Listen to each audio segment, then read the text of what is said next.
Interesting topics, engaging conversations, inspiring messages, making a difference. It's life, health, family, marriage, divorce, and so much more.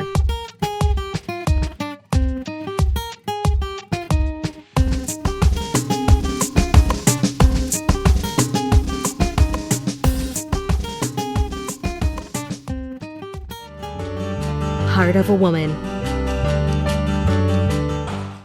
We're back, Heart of a Woman, with my dear friend Marcia.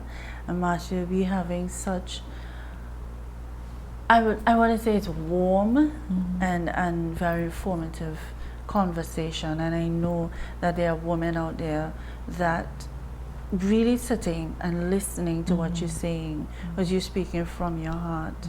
And we're talking about the power of prayer that kept you through this part of your life. So you're here now and you have your little girl and you know, single mother, so to speak. Yes. You know, that's another situation all by itself. You know, how are you juggling all the things that you have to do? How old is she now? She's 17. She's 17 now. Praise God. And at that time when you're in that place, she was about what? Well, all of this started before she was born, but it came to light after she was born. Yes, the infidelity came to light after she was born. So, you know, at that stage, you have her. What was your life like? Okay, so we are talking about, I like to keep it on the focus of the tribulations that you have to go through in terms of learning to be established in God, to be rooted and grounded, because I eventually had to come to accept that the only way that you can learn, you know, especially where I'm coming from, you know, where the early stages of my Christianity, for me to develop and mature as a Christian and come to a point where I'm not indecisive. Remember, I'm coming from a place where, you know, I was, you know, on the fence. On the fence. Yes. So maybe unlike other people, I recognize that I needed to go through a process where my relationship with God developed to a point where I can become rooted, and grounded, unmovable. Yes. So and you see, Marcia, when we say that, rooted, grounded, unmovable, I want people to understand, and sometimes I hope people don't take me wrong, in the wrong way. I see a trend now where if we shout and scream and roll and bawl and snotty eyes, and then we're there. Yes. But I can only talk about my life, and I'm hearing that silent strength that you have, where in my times it wasn't running to pastor or running to anybody and having a prayer vigil. Listen, that was some quiet time where I had to lock away and deal with some stuff, you know. And was that your experience? A lot of it was, most of it was that. Yes, I am involved in church. Yes. I am receiving the word. Strength. I am, you know, sharing. I'm with the brethren. But I came to realize that much of your growth is what happens in that secret, that secret room. Yes, but I'm not knocking corporate prayer at all. I'm not knocking. That's important. You know, I always think of Hannah. She didn't even utter a word. And there are times for me when I could not even utter a word. I couldn't verbalize it. But your heart, you're just talking to God, and He hears you. And sometimes those are the prayers that that's all you could do. You know, did you have an experience like that where? It was, as I was saying, as well, a lot of locking away that secret place with God. And when I've come to realize, when you spend a lot of time in that secret place and you come out of your prayer room, as you'd say, and you're able to share with others, sometimes people are surprised You went through that? Not only that, yes, that's the feedback at you the get. depth sometimes. Sometimes I get reaction, you know, when I share, you know, I get a little surprise, but it's because of the fact that I have gone through some testing, some trials, some tribulations, you know, which, you know, as Romans 5 says, builds character. Of course. You know, and so my daughter is here now, and she's in this situation. But Marcia, you know, something just dropped into my spirit. That more you were asking for? Yes. That's the character. That's what I'm saying. That yes, it took me quite a while. It took me some years, but I eventually had to look back and confess, oh, but I asked for more. And that's it. The more, I think we think the more, when we ask for this more of you, Lord, we're thinking some supernatural thing. Yes. It's building godly character. And it's a process. It is a process. It is a process. It's a process, yes. You have to be tested in the fire. So, my daughter is here.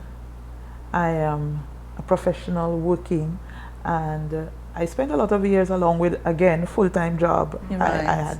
I used to teach part-time, running a small business on the side, having a daughter, going through all of this. And all of that worked to build me up, build up my faith, make me a stronger person, and I would say resilient. Yes. Yes? Yeah. Resilient. Because I have friends, I know of other persons who would have gone through stuff. Some of them, you know, worse than maybe what I've seen, because for every situation either of us go through, you can find somebody who may have gone through worse, you know. But what I've come to learn is that the resilience and the strength and the maturity that I've grown into is to encourage someone else, to comfort someone else, you know, to say to especially my sisters, listen, don't let go. Don't give up. Don't let give go. up. Don't give up. You know? Don't give up, yes. Just recently I looked again at that parable of the sower and the seed. And I paid a little more attention to the seed that fell among thorns.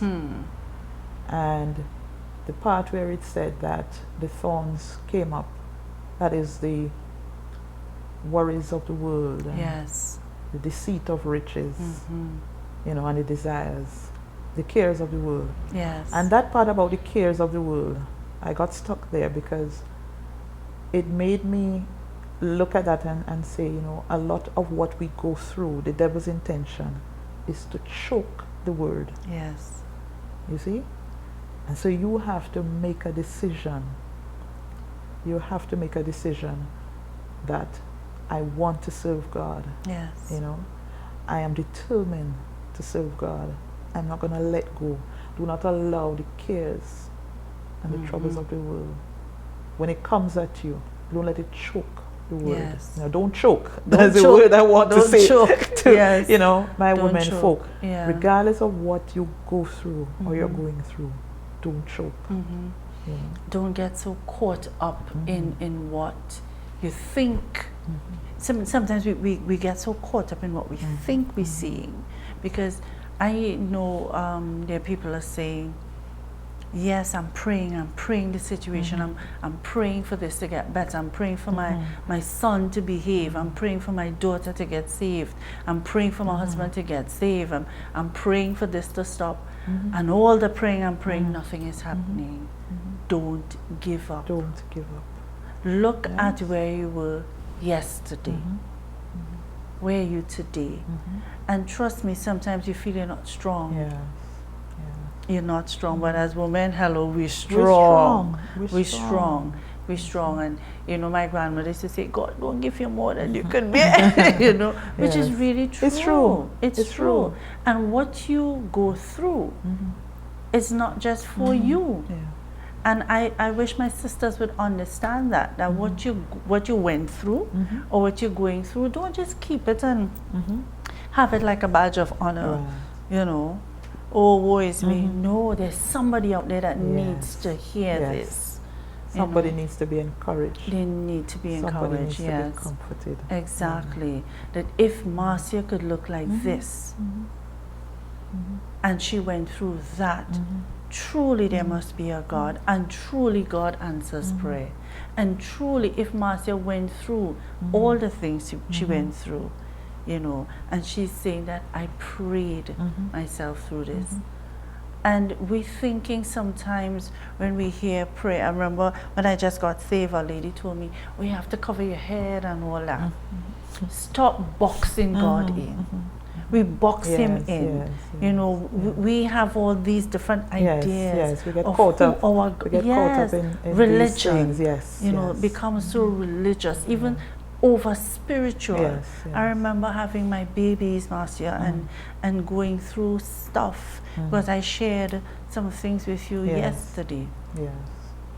And I couldn't put down the baby and cover my head and to go and pray. While I was breastfeeding, I was praying, because I had to pray myself through some situation, you know. So stop boxing God in. Pray wherever. As I was telling you, when I'm cleaning my house, I think I pray more when I'm cleaning. Wherever. In the shower, washing the dishes. You know. God is available. He is available, never too busy, you know. So we need to understand, first, I believe, who your God is.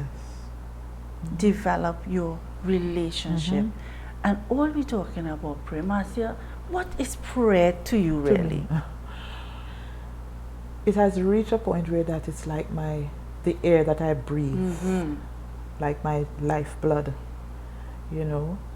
As I was sharing with you, most times, as long as there isn't, you know, sometimes there are some urgent things that get you racing in the morning, but mostly my life now is at the point where I am able to start the morning very early with my devotions. And I'm telling you that on the days when I can't get to spend time in the presence of God, it's like I'm out of sorts. You lost something. Like something is missing. That.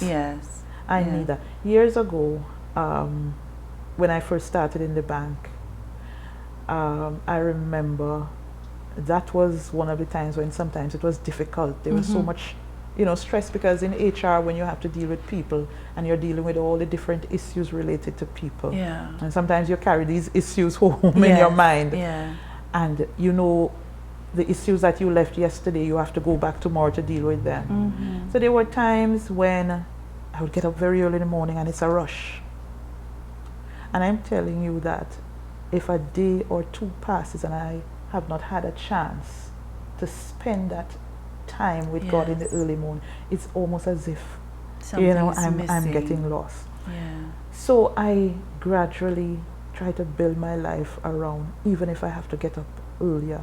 If I used to get up at 5 and it's not working, I'm getting up 4:30 and so on. You know. Now I have more time for myself. So. All right, guys. Again, we have to take a break. We'll be right back. Heart of a Woman